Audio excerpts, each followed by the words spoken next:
Би Өсгөл аймгийн спешиал үйлдвэрийн дарга Сүхбаат гэдэг хүн байна. Өсгөл аймагт би 95 оноос сүүлд нь 2004 он хүртэл 9 жил үйлдвэрийн дарга хийсэн. Тэгээ ажиллаж гэсэн үнэхээр тэр үе чинь зах зээлд орцсон, дизель станц нь зогсчихсон, эвдэрчихсэн. Ирээсээ ямар ч ажиллагаагүй болцсон.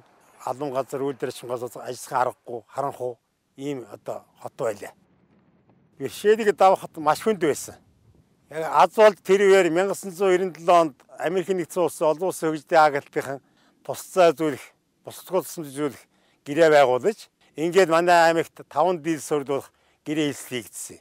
Ингээ 1998 онд эхний 3 категори дизелийг 2000 онд дахиад 2-ыг сурлуулсан.